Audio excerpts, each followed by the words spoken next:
परमेश्वर के दैनिक वचन।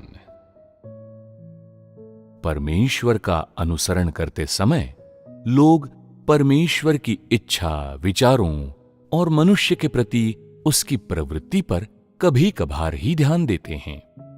लोग परमेश्वर के विचारों को नहीं समझते, अतः जब परमेश्वर के इरादों और स्वभाव पर प्रश्न पूछे जाते हैं तो तुम लोग हड़बड़ा जाते हो, फिर गहरी अनिश्चितता की स्थिति में पड़ जाते हो और फिर या तो अनुमान लगाते हो या दांव खेलते हो। ये किस तरह की मानसिकता है?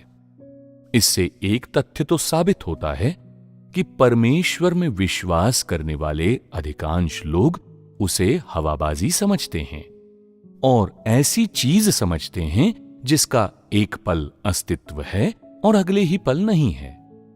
मैंने ऐसा क्यों कहा? क्योंकि जब भी तुम लोगों के सामने समस्या आती है तो तुम लोग परमेश्वर की इच्छा को नहीं जानते। क्यों नहीं जानते? बस अभी नहीं, बल्कि तुम तो आरंभ से लेकर अंत तक नहीं जानते कि इस समस्या को लेकर परमेश्वर की प्रवृत्ति क्या है।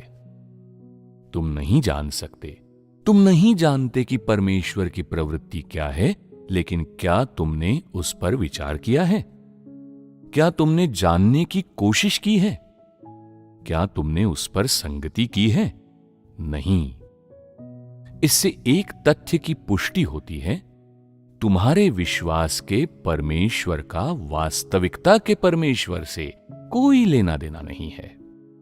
परमेश्वर पर तुम्हारे विश्वास में तुम केवल अपने और अपने अगुआओं के इरादों पर विचार करते हो और परमेश्वर के वचन के केवल शाब्दिक एवं सैद्धांतिक अर्थ पर विचार करते हो, मगर सच में परमेश्वर की इच्छा को जानने और खोजने की कोशिश नहीं करते। क्या ऐसा ही नहीं होता है? इस मामले का सार बहुत डरावना है। मैंने वर्षों से परमेश्वर में विश्वास रखने वाले लोगों को देखा है। उनके विश्वास ने परमेश्वर को उनके मन में क्या आकार दिया है। कुछ लोग तो परमेश्वर में ऐसे विश्वास करते हैं मानो वो मात्र हवाबाजी हो। इन लोगों के पास परमेश्वर के अस्तित्व के प्रश्नों के बारे में कोई उत्तर नहीं होता, क्योंकि वे परमेश्वर की उपस्थिति या अनुपस्थिति को महसूस नहीं कर पाते, न ही उसका बोध कर पाते हैं। इसे साफ साफ देखने या समझने की तो बात ही छोड़ दो। अवचेतन रूप से ये लोग सोचते हैं कि परमेश्वर का कोई अस्तित्व नहीं है। कुछ लोग परमेश्वर को मनुष्य समझते हैं। उन्हें लगता है कि परमेश्वर उन सभी कार्यों को करने में असमर्थ है जिन्हें करने में वे भी असमर्थ हैं, और परमेश्वर को वैसा ही सोचना चाहिए जैसा वे सोचते हैं। उनकी परमेश्वर की परिभाषा एक अदृश्य और अस्पर्शनीय व्यक्ति की है। कुछ लोग परमेश्वर को कठपुतली समझते हैं। उन्हें लगता है कि परमेश्वर के अंदर कोई भावनाएं नहीं होती। उन्हें लगता है कि परमेश्वर मिट्टी की एक मूर्ति है और जब कोई समस्या आती है तो परमेश्वर के पास कोई प्रवृत्ति, कोई दृष्टिकोण, कोई विचार नहीं होता। वे मानते हैं कि वो मानव जाति की दया पर है। जो दिल चाहे लोग उस पर विश्वास कर लेते हैं। यदि वे उसे महान बनाते हैं तो वो महान हो जाता है। वे उसे छोटा बनाते हैं तो वो छोटा हो जाता है। जब लोग पाप करते हैं और उन्हें परमेश्वर की दया, सहिष्णुता और प्रेम की आवश्यकता होती है, वे मानते हैं कि परमेश्वर को अपनी दया प्रदान करनी चाहिए। ये लोग अपने मन में एक परमेश्वर को गढ़ लेते हैं और फिर उस परमेश्वर से अपनी मांगें पूरी करवाते हैं और अपनी सारी इच्छाएं पूरी करवाते हैं। ऐसे लोग कभी भी, कहीं भी, कुछ भी करें, वे परमेश्वर के प्रति अपने व्यवहार में और परमेश्वर में अपने विश्वास में इसी कल्पना का इस्तेमाल करते हैं। यहां तक कि ऐसे लोग भी होते हैं जो परमेश्वर के स्वभाव को भड़काकर भी सोचते हैं कि परमेश्वर उन्हें बचा सकता है, क्योंकि वे मानते हैं कि परमेश्वर का प्रेम असीम है, उसका स्वभाव धार्मिक है। चाहे कोई परमेश्वर का कितना भी अपमान करे, परमेश्वर कुछ याद नहीं रखेगा।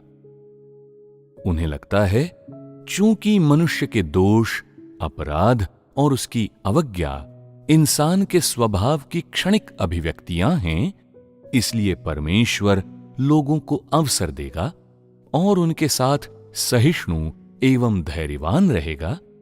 परमेश्वर तब भी उनसे पहले की तरह प्रेम करेगा। अतः वे अपने उद्धार की आशा बनाए रखते हैं। वास्तव में चाहे कोई व्यक्ति परमेश्वर पर कैसे भी विश्वास करे, अगर वो सत्य की खोज नहीं करता तो परमेश्वर उसके प्रति नकारात्मक प्रवृत्ति रखेगा।